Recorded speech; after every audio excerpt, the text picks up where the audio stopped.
Hello.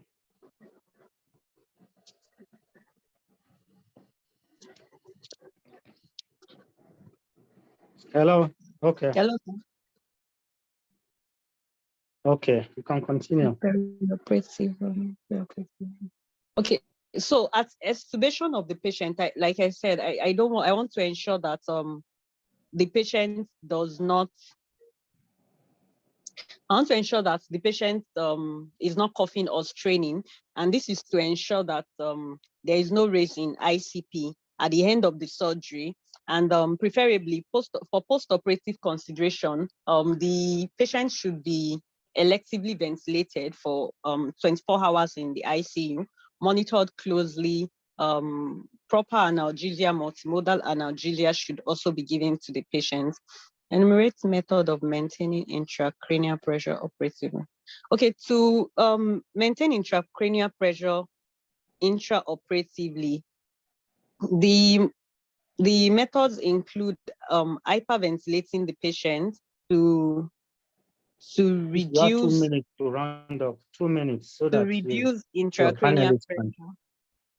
Okay, sir. To reduce intracranial pressure, then also adequate monitoring of fluid, judicious use of fluid, not to overload the patient, thereby increasing cerebral blood flow. Also ensuring that the ETT tube or any other pins are not causing restraints around the neck and reducing the drainage from the cerebrum back to the heart, so that there is no raise in intracranial pressure. Then also judicious use of medication in case it happens. So we can use hypertonic fluid like mannitol or 3% saline as needed. So I cannot see the question again, sir. Okay, so that's interesting. Then how can venous air embolism be detected and managed? To detect venous air embolism, a patient in surgery should be adequately monitored. So to detect a venous air embolism, which could be to detect a venous air embolism as the Your time is up. Doppler. Your time is up. Yes, sir.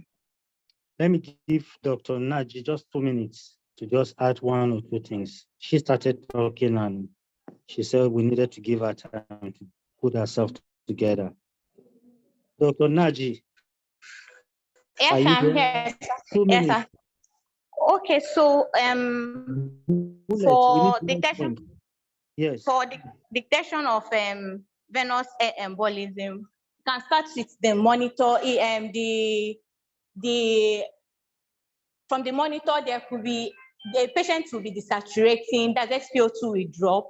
Then the capnography, the capnography tracing will reduce. Then if the patient has a Doppler precordial stethoscope, you can get a murmur from the Doppler from the precordial stethoscope. Then, but the definite diagnosis is using a Doppler ultrasound. Can use Doppler ultrasound or transesophageal ultrasound to get the amount of air embolism that is in the lungs. Thank you. Thank you very much. So, Dr. Salahu, Dalhat, sir. Yeah, good evening. So let's start with the anesthetic considerations. Well, it's a good thing they divided into, as always, when you're talking about considerations, you start with your pre-op, intra-op, and then post-op. Yes, in the pre-op, they did mention that yes, they're going to take some histories that would point to an increase in intracranial pressure. So rightly, the headache, vomiting, drowsiness, and all that, okay? And okay, they also talked about the pre-existing medical conditions of the patients, also good, okay? You also want to know the neurological status of these patients. Have there been seizures? Be on anticonvulsants, all right? yes, since we said vomiting, electrolyte imbalance might come in here. So that you would have to explore in your history too. And then coming in onto intraoperatively, you must mention that you must have smooth induction of this patient. That's why you are avoiding tachycardia, hypertension, hypercapnia, and all, okay? I hope you can still hear me. And then you must ensure that this patient is adequately relaxed before laryngoscopy. Okay. And then I didn't hear you mention about care of the airway. It's also surgery around the airways, neurosurgery. So you must mention that you're going to use a non-kinkable tube for these patients. All right. So also another consideration intraoperatively, you must ensure that this patient is adequately relaxed. Adequate relaxation. You can even talk about your neuromuscular blockade monitoring. All right. So yes, you mentioned about good analgesia. All right, good balanced analgesia. You can talk about short-acting opioids. And then one thing you missed in the intraoperative time, these are long procedures. You must mention this in neurosurgery. These are long procedures. And once you mention long procedures, you follow it up by telling us that you're going to do what DVT prophylaxis comes in here. All right. And you also have to be wary about your ambient temperature. So hypothermia also could set in with long procedures. So DVT prophylaxis you must mention. And then one big thing that you missed out intraoperatively is blood loss in neurosurgery. This can land you into trouble. So you must also mention, you must always mention that neurosurgery is surgery that is associated with excessive blood loss, and therefore you must group and cross-match blood before surgery. All right. And then, okay, good. You mentioned maintaining a stable intracranial pressure. That's good. All right. So that's intra-op. And then, of course, smooth intubation also comes in here. So you must avoid coughing, avoid buckling on the tube, right? Avoid straining in this patient. So these are all centered around maintaining a stable intracranial pressure. Now, also you missed out that with neurosurgery, we want rapid recovery of these patients so as to ensure neurological assessment, all right? It's not all the time that you take your patients to the ICU for post-operative elective ventilation. Yes, it could be part of your considerations for neurosurgery. Some patients are taken to the ICU for elective ventilation, but not all the patients. Maybe patients that have had long operations or patients that have had critical increase in intracranial pressure. So these patients, you mentioned that, yes, you take them to the ICU for elective ventilation in order to continue to keep the intracranial pressure at a stable, to keep it stable, all right? So of course, another thing, post-op, keep the patient warm. You want to avoid shivering and all that. So that's for the A part of the question. So now the B part was, what was the B part now? Yes, we're talking about methods of maintaining, that you should enumerate methods of maintaining intracranial pressure intraoperatively. I don't know whether you mentioned a slight head up. That's the first thing you should mention. 30 degrees head up, that to avoid an increase in venous return for the patient, okay? Ensure adequate paralysis of the patient, okay? You talked about hyperventilating the patient, not just hyperventilation. You should qualify it. It's equivalent to using this 1 gram per kg of mannitol, all right? So that's it about, so as we said, you can use furosemide, mannitol, head up, moderate hyperventilation, okay? So let me go to the last question, which was on, what was it now? Yes, venous air embolism. None of you gave us a brief introduction. You should start by telling us what is venous embolism. All right, just give a brief definition. You could say an introduction of air bubble into the circulation, venous circulation or something like that, okay? And then where do you usually see it? In neurosurgery, which we're talking about. Patients that operations that are done in either sitting positions or semi-sitting position, that's where you usually have this venous embolism. So that you must mention in your introduction. And then you go on to how you can detect it, which was the first question, isn't it? So yes, you said you can have a sudden drop in your end-tidal carbon dioxide. Yes, that's true. In conjunction with desaturation, oxygen desaturation, you will see hypotension. And then you all mentioned precordial Doppler, that's good. But then out of transesophageal echocardiography, that's the most sensitive, although it is invasive and I'm sure we've never seen it done. So these are then you have your transducer in the right atrium and all that. So these are the methods by which it can be detected. So how would you treat it? So remember that you are the anesthetist. You are the one that will notice that this patient has had possible venous embolism. So immediately tell the surgeon, inform the surgeon, so that he can irrigate the surgery area with fluid and ask him to cover the exposed blood vessels. All right. And okay, yes. So the patient the head might have been up. So you bring it up to the level of the right atrium. All right. You want to give 100% oxygen, ensure that the patient is well oxygenated. As I said, you reposition the head of the patient to the level of the right atrium. You give IV fluids, adequate volemia for this patient. That's one of the treatments that you're going to give. And then, if the patient has... you have 2 to 3 minutes to round up. Okay. So now, if the patient has a central line, you want to aspirate air, okay, from the central line, hoping that you're going to aspirate the air bubble that are lodged in there, probably between the superior vena cava and the right atrium. And then remember, there could be massive embolism. So this could be a serious condition. So you say that if there is massive embolism, then you're going to do CPR for this patient. All right. So I think apart from these, I think we've mentioned basically everything that need to be mentioned. So, Dr. Decker, I yield the mic. Okay, thank you very much, sir.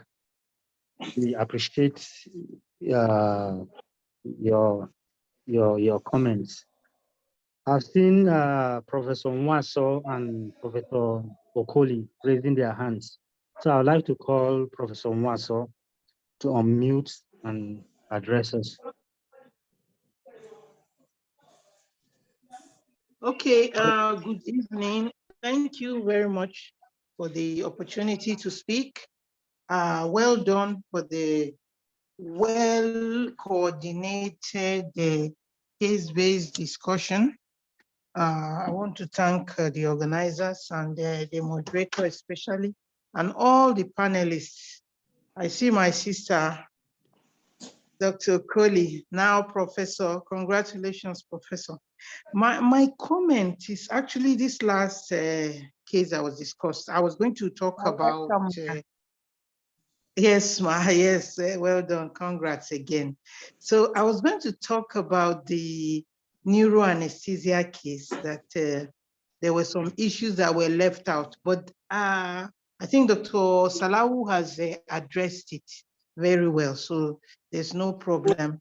Again, what I wanted to mention is that they did not talk about the management of the venous air embolism. They talked about the diagnosis, but not the management. And what I wanted to ask is that they should have mentioned that management, prevention is part of management. So I wanted to ask them, the residents or anybody, how can venous air embolism be prevented?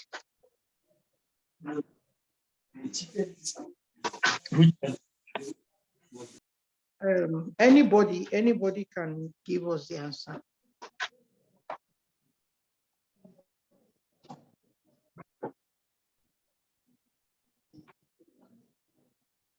You can unmute if you want to speak, please.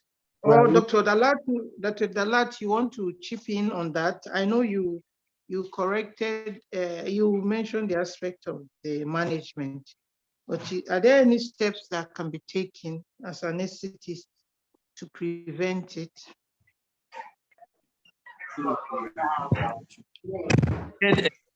Is a major thing to avoid.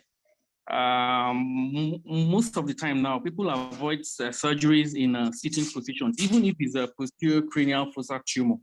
Okay, and then ensuring that the surgery field is well irrigated with fluid. Okay, that's important too. All right, and then adequate hydration of the patient. Medication, yeah. Thank you. Thank you very much, Dr. Salahu, and thank you. I would like the residents to take note of such things, to actually mention it. Should this kind of question come in the exam, it would be nice to slot in some of these things to be able to earn more marks. That's one. I wanted to earlier on comment about the obstetric anesthesia case. I don't know if I can do that now. yes, ma'am. Go ahead. Okay. Yes, ma'am. Yeah, the obstetric case was quite a good case and a typical exam question. It can come in the exams. So it's good for everybody, both the trainers and the trainees, to take note of it. Professor Jim Okoli has mentioned a lot of the things I wanted to talk about. In the question, they said that the asthma has been controlled, but I like the point she made that you don't assume and just go straight ahead. You must mention, at least the basic things or the drugs that you may need for the patient if the patient is an asthmatic. One thing I did not hear, I don't know, maybe I missed it, was in the anesthetic management when intraoperatively, when it came to the babies, because it's a twin pregnancy, the delivery of the babies should be mentioned. The ABGA scoring should be done. Then the neonatologist should be called upon to take the babies for adequate neonatal care. And then the treatment of or prevention of postpartum hemorrhage by giving of syntocinon. I don't know if it was said or I missed it. I'm not sure, but there are pros and cons now about the dosing of syntocinon, but we know that multiple gestation will likely have, they're at high risk. They're at high risk of postpartum hemorrhage. And excuse me, and this should be prevented adequately. And in such a case, you can mention the exact drug you want to use and mention the other options that you can use, like phenylephrine or Pabal. And those were the things I wanted to talk about. Thank you very much. Thank you very much, ma'am. We are so grateful for the contribution. Professor Okoli. Thank you. Okoli, I just want in a minute to add something to enumerate on neuroanesthesia, enumerate methods of maintaining intracranial pressure intraoperatively. A lot has been said by Dr. Salah and the resident, but I want to just add that this maintenance will start from induction. It's necessary we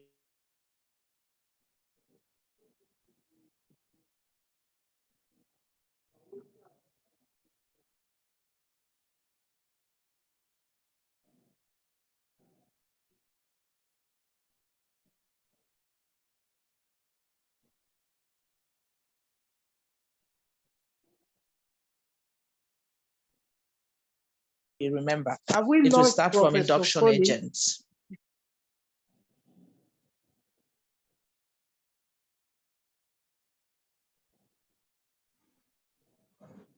Hello, Prof. Are you still there? I think her point was that maintenance of intracranial pressure, we should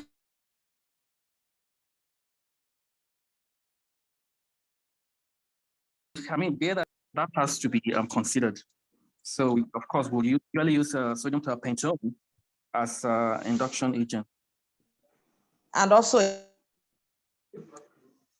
inhalational agents like isoflurane, and also positioning of the head, elevation of the head. I just want to add this. And finally, when you do all these things with all the things we've said, and is not controlled, the surgeon has the right to also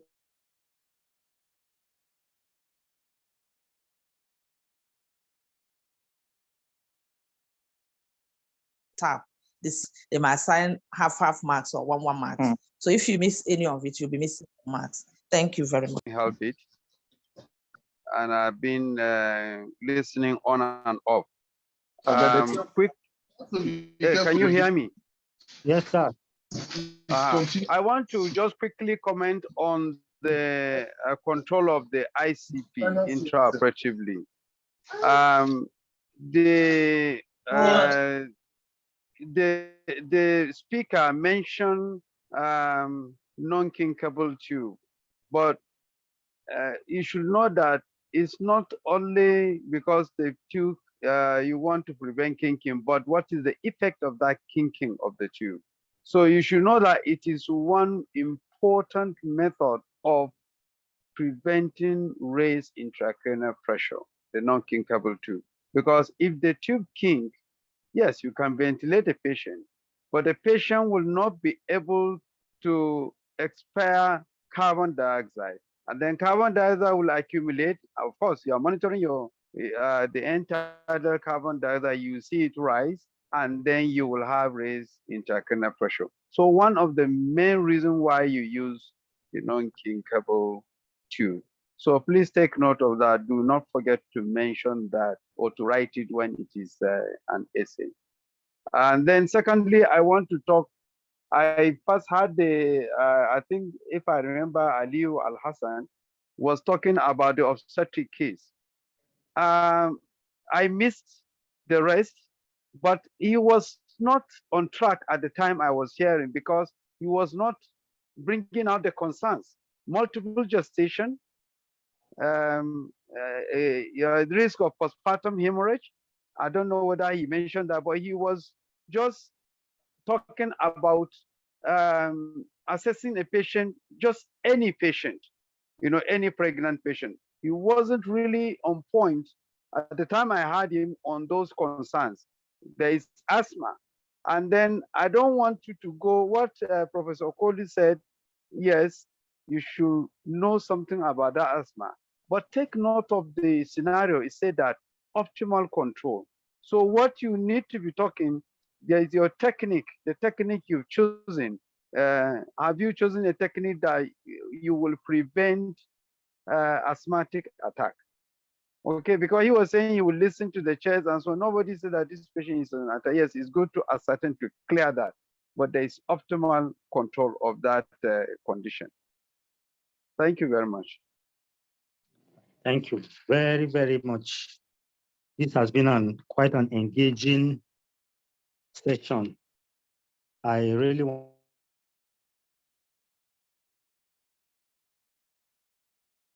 to thank NSA once again for giving me this opportunity to moderate this webinar session. I want to say I am grateful. And I also want to use this opportunity to say thank you to my teachers, trainers, mentors, supervisors. Incidentally, Professor Nwa has been part of me. Apart from my training, she was also my supervisor.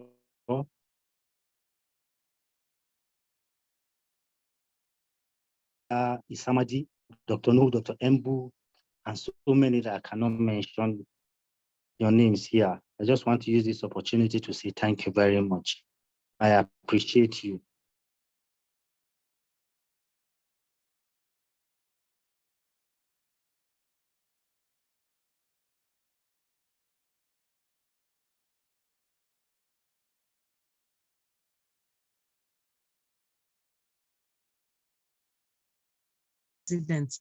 And I would want to see this opportunity to invite the NSA president.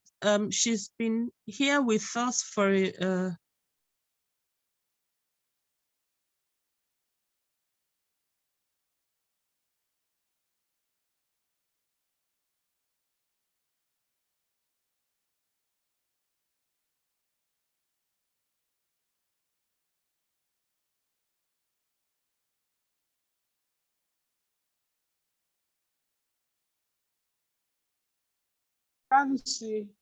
You're welcome, ma. Can you hear me? Yes, we can hear thank you ma. very much. Good evening, dear House. Before I talk, has the chair rounded up?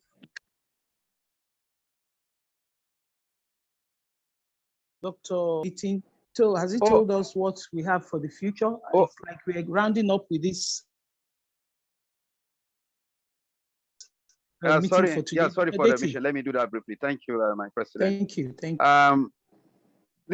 We wanted to do this case-based studies 3 sessions, but it is not possible.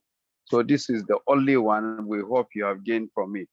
So the next webinar will be on interpretation of arterial blood gases, which will be delivered by Professor Ernest Anite from National Cardiothoracic Center, Kolibu, Ghana, next week. And it will be 4 p.m. same time for the reason that must have been mentioned. And then after that one, we will proceed on a 6 weeks break. We won't be relaxing, but we want to plan. We want to take stock and do an appraisal and then plan the next topic after 6 weeks, because there will be exams and Easter and so on. Thank you very much, President. Thank you, my dear Chair, Education Committee. I would also want to call on the PRO to quickly tell us some few things. Briefly,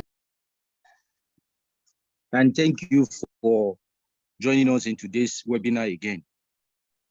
I want to use this opportunity to appreciate all our members that have paid their dues this year, and also joining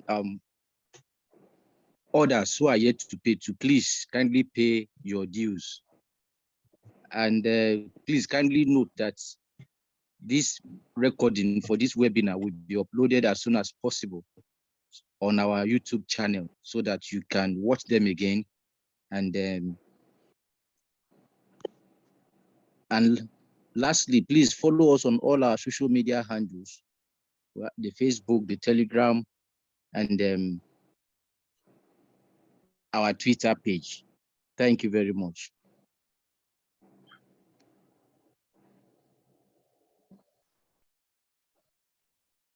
Okay. Yes, thank you very much. Thank you very much, Dr. Oshele. I must sincerely thank everyone present here today. It's been a very interesting session, and I want to start by thanking the moderator who really tried to be in control of the whole thing. I saw you really struggling to keep everything in check. Thank you, Dr. Deka. To all the panelists, Professor Koli, Dr. Ewa, Dr.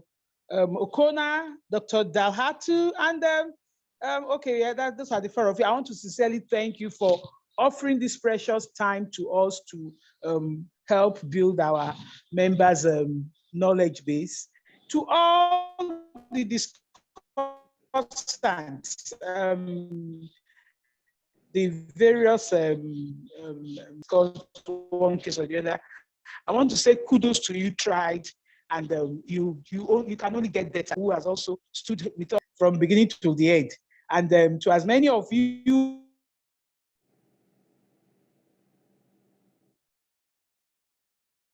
I want to say, and your team, thank you for these painstaking efforts you do to bring out these juicy subjects.